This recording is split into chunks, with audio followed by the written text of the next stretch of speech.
magnifique que ce ne fait pas trop sec, en fait. But I will anyhow give my speech in English.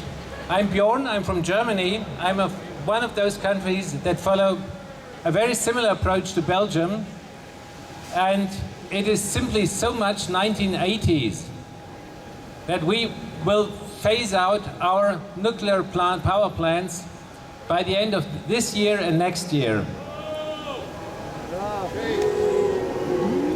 So the other speakers already mentioned it. It's totally irresponsible towards the climate and the economy.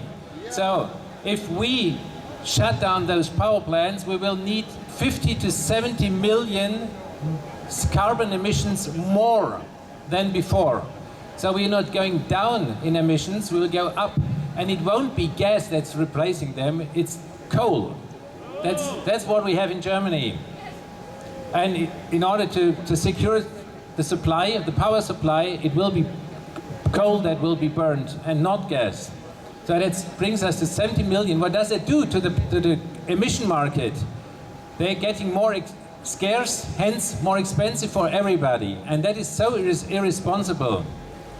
But I don't want to finish on this note. I would like to bring you some signs of hope.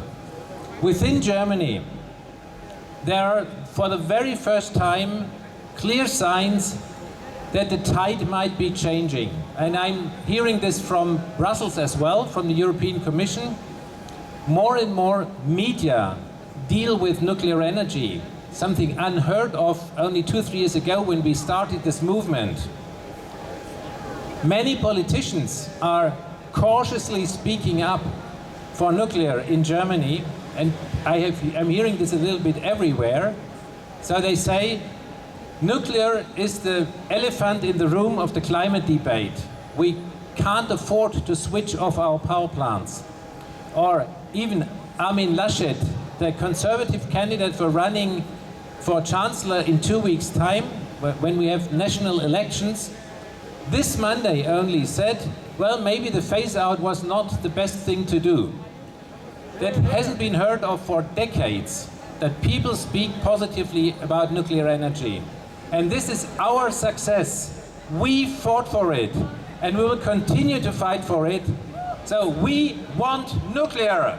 We want nuclear. We want nuclear. Thank you.